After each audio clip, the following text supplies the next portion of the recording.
এবং সহজ সরল এবং শান্তশিষ্ট মানুষ ষড়যন্ত্রের শিকার হয়ে গত পরশু রাত 10টা নাগাদ উনার নিজ বাসভবনের প্রায় 150 থেকে 200 ফুট পশ্চিমে ষড়যন্ত্রকারীরা উনার সাথে ষড়যন্ত্র করে যে অবৈধ শিকার হতে হয়। আমরা তাহলে কিভাবে স্বীকার করতে পারি যে আমরা একজন স্বাধীন নাগরিক?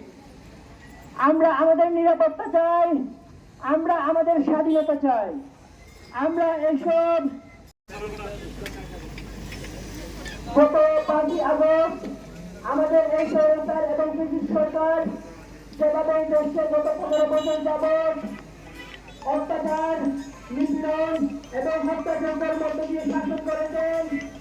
আগে যে সভাপতি ছিল আব্দুল আমিন, ওরা নাকি ও থাকা অবস্থায় নাকি অনেক কর্মকাণ্ড ছিল, বা ওইটা সেটা আনা নেওয়া হতো। তো এখন কোস্টগার্ড, পুলিশ, র্যাব বলেন, এরা সবাই চিন্তা করে একটা মানুষ, বিশ্বস্ত মানুষ খুঁজে সভাপতি দিছে। ওইটা আমার ও আমার স্বামীকে যখন দিছে কেউ মেনে নিতে পারে না, কারণ ওগুলা করে না, একটাও করে না, খারাপ কাজ দিছে বলে এরা কিছু করতে পারে না, মানে আমার কিছু করতে পারে না। আমার দাবি হচ্ছে একটাই, নির্দোষ আমার স্বামী হোক, আমার কেউ যাই হোক, নির্দোষ ব্যক্তিকে শাস্তি দেওয়া হবে। এটা সুস্থভাবে তদন্ত করে শাস্তিদের, যারা দোষ করেছে তাদের শাস্তি হোক। আমি এটাই চাই, আর কিছু না। আমি শাহিন পারভেজ, একটা সরকারি কলেজের দ্বাদশ শ্রেণীর একজন নিয়মিত ছাত্র হই।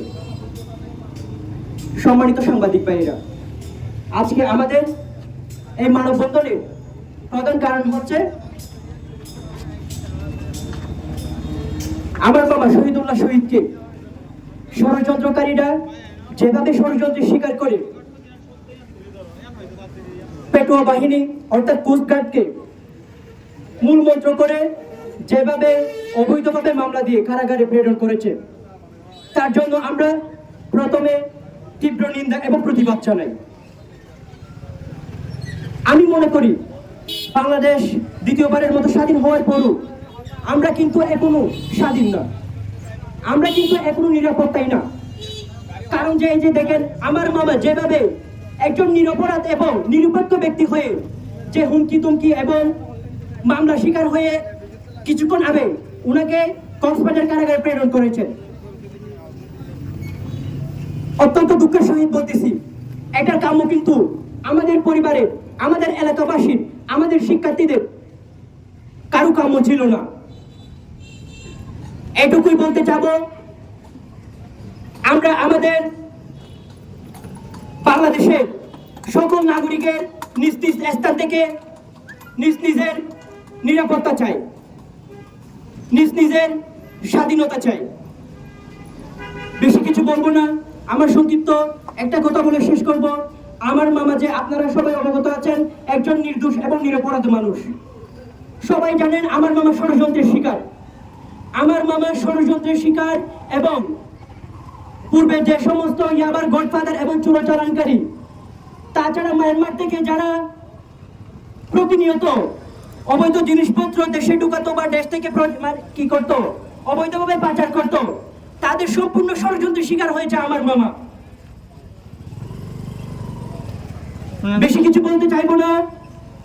আমার মামা যেভাবে অবৈধ মামলা শিকার হয়ে কারাগারে প্রেরণ হয়েছেন, তার অতি সত্বর সেই মামলাটা প্রত্যাহার করে আমার মামার আমরা মুক্তি চাই।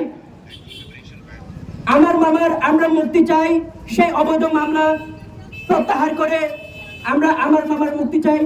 শত্রু তো থাকবে মানুষের, কিন্তু ওনার যে তো শত্রু, এটা তো আমরা কখনো ভাবি নাই। এভাবে একজন নির্দোষ মানুষকে এভাবে ষড়যন্ত্র করে এভাবে এরকম করবে আমরা কখনো ভাবি নাই। উনি একজন নির্দোষ, আমরা সঠিক বিচার চাই আর মুক্তি চাই ওনার। আর ভুয়ারে যে নিয়ে তার শাস্তি চাই, আর ভুয়া নির্দোষ, আর ভুয়ার মুক্তি চাই, আর ভুয়া নিরপরাধ, আর ভুয়া। আজকের এই মানববন্ধনের আমাদের মূল উদ্দেশ্য হচ্ছে একটাই। গত পরশুদিন অর্থাৎ 27 তারিখের রাত 10টার দিকে আমি যখন বাড়িতে আসি, আমার বাইকে আমার ভাইয়ের একটা কথা শুনছি হঠাৎ করে আমার আম্মা বলতেছে এই শহীদুল্লাহকে নাকি কি করছে, কোস্ট গার্ড ধরে ফেলছে। কোস্ট গার্ড ধরে ফেলছে যখন বলছে, তো আমি সঙ্গে সঙ্গে আমার বাগিনার সাথে ওই ঘটনাস্থলে যাই। তো আমি পরে শুনতেছি আমার ভাইকে আমার খালার বাড়ির থেকে ডেকে নিয়ে, মানে আপনার সাথে একটু কথা আছে এরকম বলে ডেকে নিয়ে সাথে সাথে কি করে ফেলছে, হ্যান্ডকাপ দিয়ে ফেলছে। হ্যান্ডকাপ দেওয়ার পরে তখনও পর্যন্ত অভিযান পরিচালনা, কারণ এই ধরার সাথে সাথে হ্যান্ডকাপ দিয়ে ফেলছে নাকি। এরপরে গিয়ে আমার ওই ভাইয়ের বাড়িতে গিয়ে তল্লাশি চালাতে চাই, ওখানে ভাঙচুর করতে চাইছিল, কিন্তু তালা দেওয়া ছিল, এই জন্য ভাঙচুর করতে পারে নাই। আবার চাবি নিয়ে ওইখানে ঘরে ঢুকে তল্লাশি চালায়।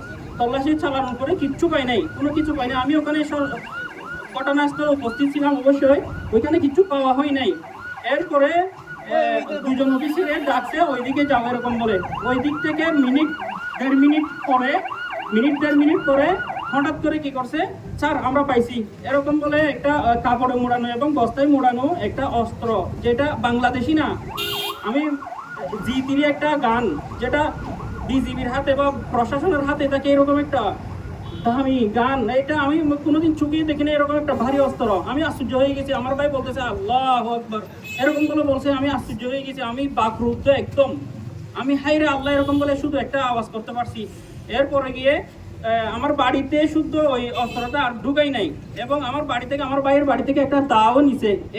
এরকম দা কি আমাদের বাড়িতে বাড়িতে থাকতে পারে, এরকম দা এরকম বলছে। আমি বলছি যে একটা বাড়িতে তো স্বাভাবিক দা থাকবেই, মাছ কাটবে কিভাবে, মাংস কাটবে কিভাবে, এরকম।